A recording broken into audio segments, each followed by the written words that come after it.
हरे कृष्ण, राधे राधे। मैं दीपक कुमार शर्मा, भगवान ज्ञान दीपक चैनल का में आपका स्वागत है। सभी दोस्तों से में जो बड़े हैं उनको नमस्कार, बच्चों को बहुत सारा प्यार। आज मैं कुछ दृष्टांत भागवत गीता के अनुसार मैं प्रस्तुत करना चाहता हूँ। संत कबीरदास जी लिखे हैं, कस्तूरी कुंडली बसे मृग ढूंढे बन माही, ऐसे घटी घटी राम है दुनिया देखे नाही। इसका मतलब ये हुआ कि हिरण के पास कस्तूरी जो थी उसकी नाभि में थी, सुगंध वहीं है, लेकिन वो हिरण चारों तरफ जंगल में भटक रहा है कि ये सुगंध कहाँ से आ रहा है। और भटकते भटकते भटकते भटकते अंत में उसको पता ही नहीं चला कि आखिर ये खुशबू है कहाँ से। ठीक इसी प्रकार हम भटक रहे हैं, सारी दुनिया में भटकते रहते हैं। कहाँ है प्रभु, कहाँ मिलेगा मेवा, कहाँ सुख मिलेगा, कहाँ शांति मिलेगी, कहाँ पैसा मिलेगा, कहाँ हमको सुख से सुख महासुख मिलेगा। भटक रहे हैं, भटक रहे हैं, भटक रहे हैं, लेकिन सारा सुख मेरे ही पास मौजूद है। मैंने आज सुबह भोर में मैंने हनुमान जी के मंदिर में जो माइक बज रहे थे उसमें सुंदर कांड का पाठ हो रहा था, फिर वो हनुमान चालीसा का पाठ हुआ। इस प्रकार सभी मंदिरों में भी भजन कीर्तन का गुणगान भोर में सुबह सुबह बजता है। हर कोई सुनता है, जो परम ज्ञानी है वो ध्यान लगाकर सुन लेता है, समझ लेता है, चिंतन करता है, मनन करता है। कितना शुद्ध वातावरण है हमारा भारत का। प्रत्येक मंदिर में पूजा पाठ भजन कीर्तन जारी है। प्रत्येक मंदिर में नित्य पूजन हो रहे हैं, दान धर्म कर्म सब हो रहे हैं। मैं इस भारत को सत सत नमन करता हूँ कि मैं उस देश में जन्म लिया हूँ जिस देश में गंगा बहती है। बहुत सुंदर देश है। सुबह सुबह मॉर्निंग वॉक में देखता हूँ वृद्धा लोग मॉर्निंग वॉकिंग में योगा करते हैं, प्रार्थना करते हैं, शुद्ध रूप से रहते हैं। बहुत लोगों को देखते हैं, मुझे आनंद आता है। खैर, ये तो दैनिक जीवन की बात है। अब मैं एक दृष्टांत देना चाहता हूँ। एक राजा अपने राज्य में कभी छुप कर भी अपने प्रजा को देखना चाहता था कि वो सुखी है या नहीं। किसी दौरान वो भेष बदल कर भटकते भटकते गांव में गया। उस गांव में उनको पानी का प्यास लगी। एक कुआं के पास में वो गए हैं। वहाँ एक स्त्री पानी भर रही थी। उनसे बोले कि मैं प्यासा हूँ, मुझे पानी पिला दो। तो उस स्त्री ने बोली उनसे कि मेरे 2 सवालों का जवाब आप दे दें, मैं आपको अवश्य पानी पिलाऊं। ने बोली, आप है कौन? मैं राहगीर हूँ। तो राहगीर तो 2 ही हैं, फिर आप तीसरा राहगीर कहाँ से आ गए? संसार में तो 2 ही राहगीर हैं जो अटल हैं। तो फिर इस सवाल का जवाब राजा जी नहीं दे पाए। फिर उसने दूसरा सवाल किया कि अंधा कौन है? तो बोले कि जिनकी आंखें नहीं होती वो अंधे होते हैं। नहीं, अंधे 2 हैं, ये तीसरी ये अंधे आंख नहीं है वो अंधे नहीं होते। ये दो अंधे कौन कौन हैं? इन सवालों का जवाब दे दें, फिर मैं आपको पानी पिलाऊंगा। जवाब नहीं दे सके राजा, फिर वहाँ से लौट गए।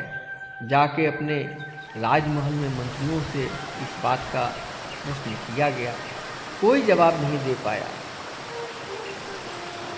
अंत में राजा और मंत्री का निर्णय हुआ कि उस महिला को बुलाया जाए और यहाँ उससे ये सवाल का जवाब पूछा। फिर उनका सेवकगण, जो उनका प्रहरी लोग थे, वो लोग को भेजा गया। उनको भेज करके उनको बोला गया कि राजा के दरबार में आपका बुलाहट है, आपको उसका सम्मान आपको बुलाया गया है। वो औरत आई राज दरबार में, उनको एक स्थान दिया गया, वहाँ वो बैठी। बोली कि आपने जो 2 सवाल किए थे उसका जवाब हम लोग को कहीं नहीं मिला। ये जवाब अगर आप दे देंगी तो मैं आपको बहुत सारा पुरस्कार आपको दूंगा। राजा के ये वचन सुनकर वो स्त्री बोली कि राजन, राहगीर 2 हैं। पहला राहगीर है सूर्य और दूसरा राहगीर है चंद्र, जो अटल अपने राह में चल रहे हैं। इनसे बड़ा सच्चा राहगीर कोई नहीं है। ये सवाल का जवाब है। ये सुनकर राजा बहुत प्रसन्न हुए, दरबार के सभी लोग प्रसन्न हुए। बोले आपका ये दूसरा सवाल का जवाब भी मैं दे रही हूँ, अंधे कौन है? राजा साहब, जिनकी आंखें नहीं होती वो अंधे नहीं होते। अंधे वो होते हैं, वो 2 होते हैं, एक काम के अंधे, एक क्रोध के अंधे।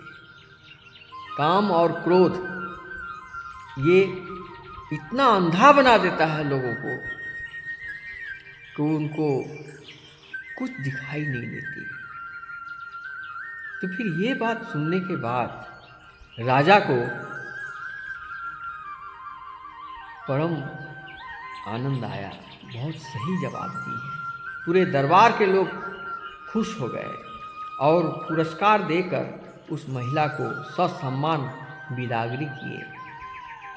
दोस्तों, मेरा कहने का मतलब ये है कि अंधे वो नहीं होते जिनकी आंखें नहीं होती है। आंखें रहते हुए जो अंधे हैं, काम और क्रोध, अहंकार में जो डूबे हुए हैं, तामस गुण में डूबे हुए हैं, वास्तव में वही अंधे होते हैं। इसलिए दोस्तों, आप आओ, अपनी आँख को खोलो। सुबह सुबह जो भजन गा रहे हैं मंदिर में, कबीर दोहा, कबीर बानी, सुंदरकांड, महादेव के भजन, बहुत सारा भजन गाया जा रहा है। अगर देखोगे प्रभु हमारे अवगुण को तो मुझे पार कौन करेगा। ये सब भजन सुनो, समझो, कुछ भी करके इस मन को परिवर्तित करो।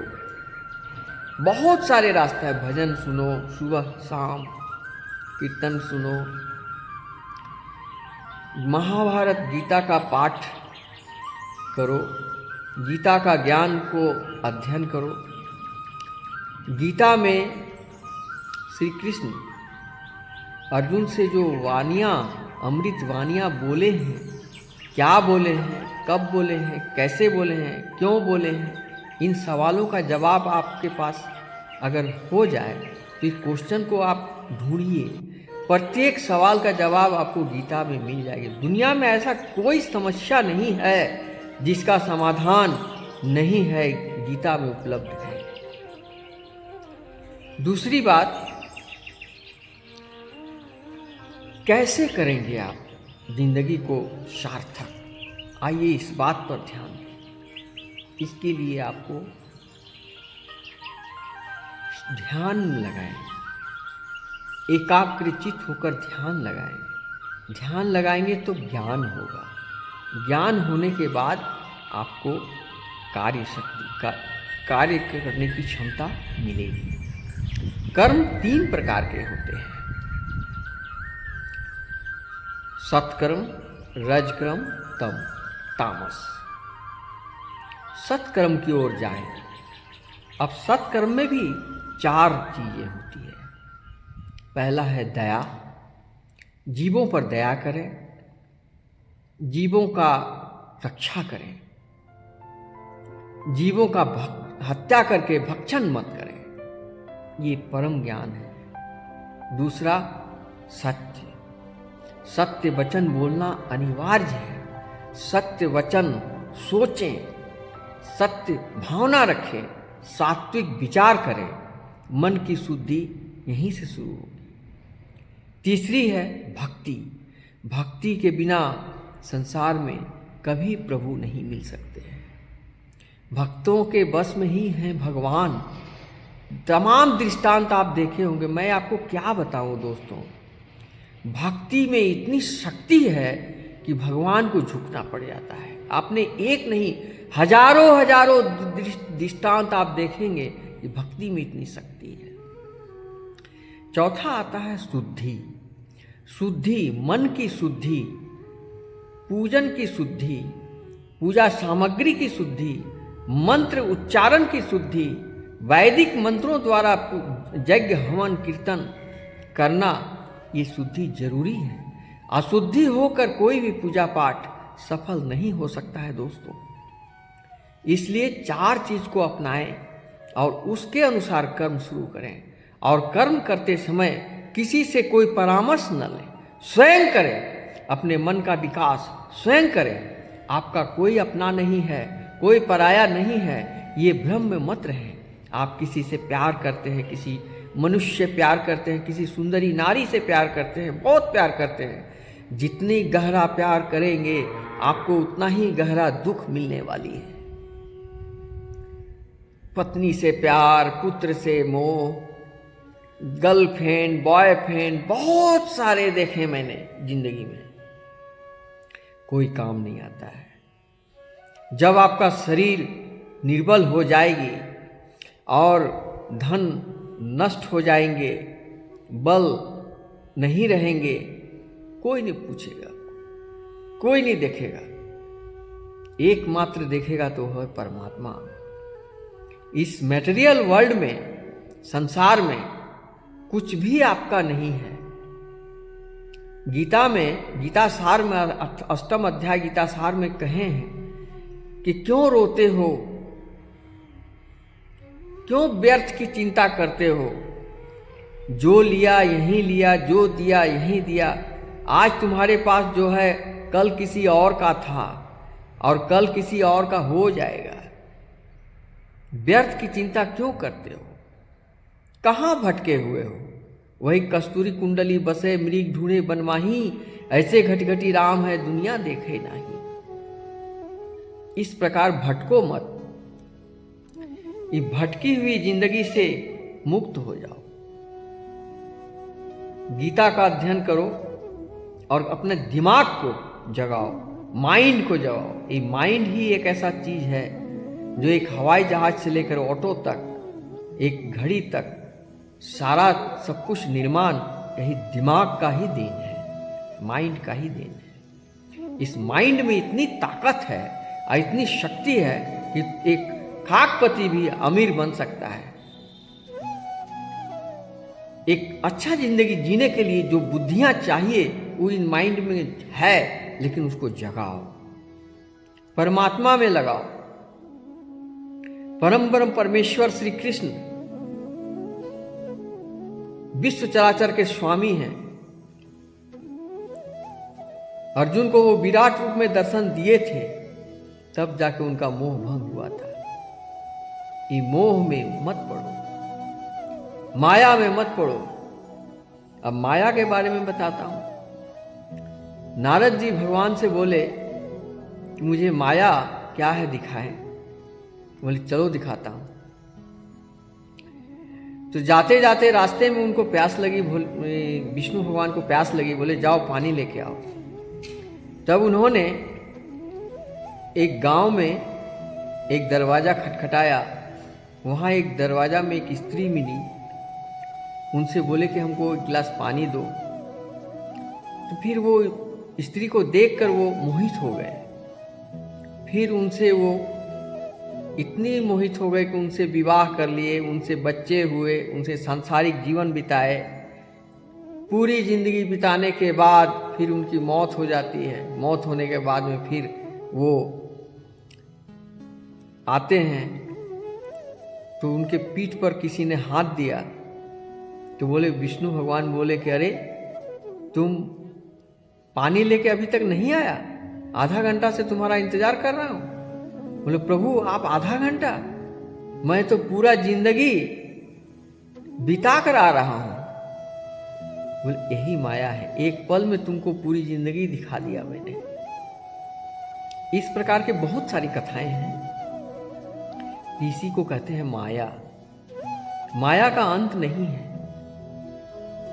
ये माया वाली युग में जो आपको दिखाई देती है, यही माया है। प्रभु की माया अपरंपार है। मोह में आसक्त मत हो जाओ। एक एक इंसान को मैंने देखा हूं, किसी स्त्री से या किसी वस्तु से, किसी धन से, किसी पैसा से इतना मोह हो जाता है, इतना मोह हो जाता है कि वो आत्महत्या भी कर लेता है। धन शोक बर्दाश्त नहीं होता, हार्ट अटैक हो जाता है। किसी लड़की से प्यार करता है, बहुत ज़्यादा प्यार, किसी सुंदरी परम सुंदरी से प्यार करने लगता है बहुत, वो धोखा दे देते, आत्महत्या कर लेता है, पागल हो जाता है, शराब पीने लगता है। सब मिथ्या है, सब बेकार है। तुम किसी का मोह में मत पड़ो, ये सब मिथ्या है। अगर मोह करना ही है तो परम ब्रह्म परमेश्वर के तरफ आ जाओ, जो सच्चा है। आत्मा जहां से आई है और जहां जाएगी वही सच्चा है। जन्म से पहले, आज मैं कहता हूं ये मेरा पुत्र है, पुत्र जब जन्म लेने के बाद तो पुत्र बना, उसके पहले वो कहाँ था पता किए हो? या जब तुम मरोगे तो फिर वो पुत्र का पिता कहाँ चला जाएगा? किसी और का पिता बनेगा। कोई किसी का नहीं है। ये मटेरियल वर्ल्ड में सब समान है, और सब समान जितने भी हैं सब नाश होने वाले हैं। इसलिए मोह से मुक्ति करो, क्रोध से मुक्ति करो, अहंकार से मुक्ति करो। इनके जगह में क्या क्या करना है, मात्र इतना ही करो दोस्तों। 3 चीज को कस के पकड़ो। वो है क्या? पहला है धैर्य। धैर्य रखो। धैर्य का मतलब, जब तुम्हारे पास खुशियां आती है तो शांत रहो, जब बहुत सारा दुख होता है तो भी शांत रहो, बहुत आनंद आवे उसमें भी शांत रहो, बहुत क्रोध आवे उसमें भी शांत रहो।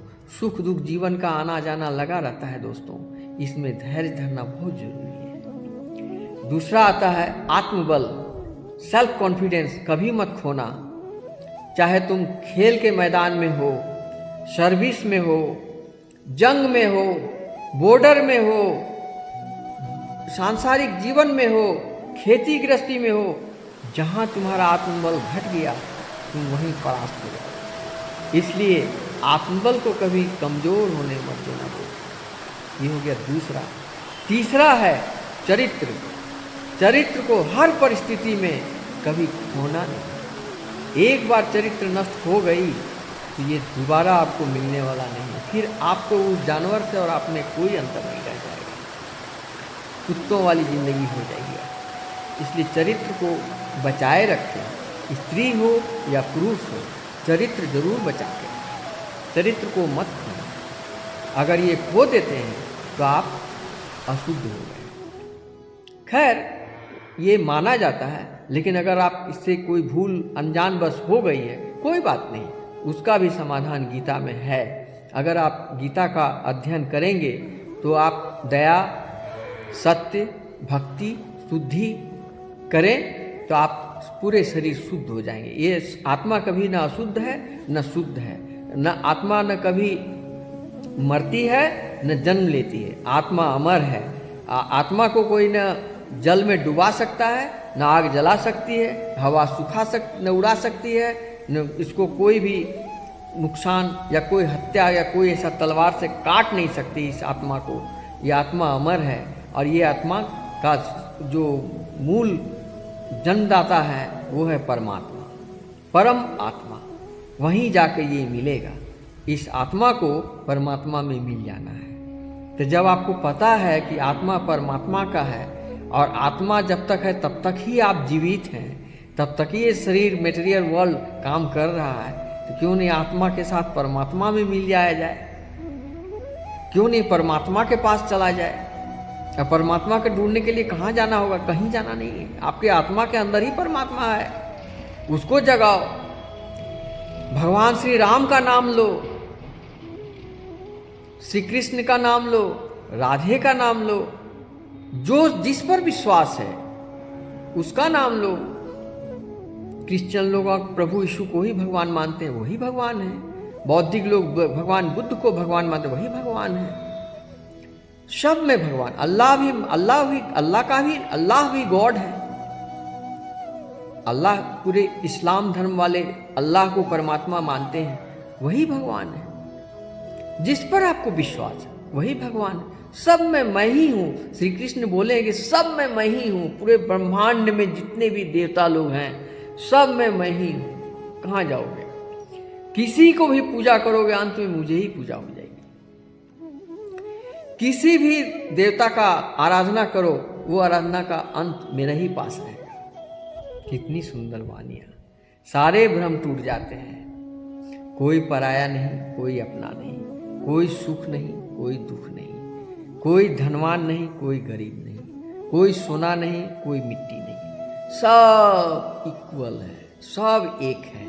इस प्रकार चिंता, भ्रम, दुख, मानसिक तनाव, भटकी हुई जिंदगी, इससे प्यार है, वो हमको प्यार नहीं करते, वो हमको देखते नहीं हैं, वो हमको दया नहीं करते, हमको वो काम नहीं देते, हमको वो भूल जाते हैं, वो हमको हिस्सा नहीं दे रहे हैं ज़मीन का, वो हमको पैसा नहीं दे रहे हैं लिया हुआ कर्ज का। ये सब भ्रम में मत पड़ो दोस्तों। इस भ्रम से निकल जाओ और परम ज्ञान का अध्ययन करो और गीता का अध्ययन करो। जिस प्रकार मैंने आज अध्ययन किया हूँ, मेरे पास न कोई एडिटर है, ना ही मेरे पास लाइट कैमरा है। मैं एक साधारण अपना मोबाइल से वीडियो अपलोड करके हम दोस्तों को ये शेयर करना चाहता हूँ कि दोस्तों सच रूप में, सत्य रूप में परम परमेश्वर के पास आ जाओ। दया करो, सत्य वचन बोलो, भक्ति करो भगवान को और शुद्धिकरण करो। सबसे पहले नॉन वेज का त्याग करो, तामस चीज़ों का सब का त्याग कर दो। तुम आज से ही परमात्मा का भक्त बन जाओगे। आज से ही परमात्मा तुम भी हो जाओगे। 10 व्यक्तियों को जो अज्ञान है उनको शिक्षा दो। हो सकता है तुम्हारी शिक्षा से कोई ज्ञान मिल जाए किसी को। ज्ञान रग रग में भरा हुआ है और अज्ञान भी पूरे ब्रह्मांड में अंधकार ही अंधकार है। उस अंधकार से मुक्ति पाना है तो ज्ञान दीप जलाओ और दिव्य चक्षु खोलो। परमात्मा का शरण में आ जाओ, परम ब्रह्म परमेश्वर श्री कृष्ण के शरण में आ जाओ दोस्तों। उनके अलावा तुम्हारा कोई नहीं है। ये मिथ्या संसार सब मिथ्या है, सब धरा का धरा रह जाएगा दोस्तों। राम नाम सत्य है, राम नाम सत्य है, राम नाम सत्य है कहकर श्मशान में तुमको जला दिए जाएंगे। और कुछ दिन तो माँ रोती है, बाप रोते हैं अगर जिंदा रहे तो, और नहीं रहे तो कोई बात नहीं। कुछ दिन पत्नी रोती है, कुछ दिन बच्चे, तो फिर सब भूल भाल जाते हैं। और रोते वही हैं जिनको आपसे कुछ फायदा था, कुछ लाभ था, इसलिए कुछ दिन वो याद करते हैं। हाँ, बहुत अच्छा आदमी था बेचारा, बहुत हमको भला किया था, ये किया था, वो चर्चा फर्चा कुछ दिन होंगे, फिर आप शून्य जैसा मिट जाएंगे। लाखों लाखों अरबों अरबों लोग चले गए, महान महान लोग चले गए, एक से एक लोग आए पृथ्वी में, एक से एक लोग चले गए। इसलिए इस भ्रम की दुनिया से निकल जाओ दोस्तों, आ जाओ परम ज्ञान के ऊपर। परम ज्ञान का मूल किताब भगवत गीता है। आइए गीता का अध्ययन करें। इतना ही कहकर आज की कथा मैं यहीं समाप्त करता हूँ दोस्तों। हरे कृष्ण कृष्ण कृष्ण हरे हरे, हरे राम राम राम हरे हरे।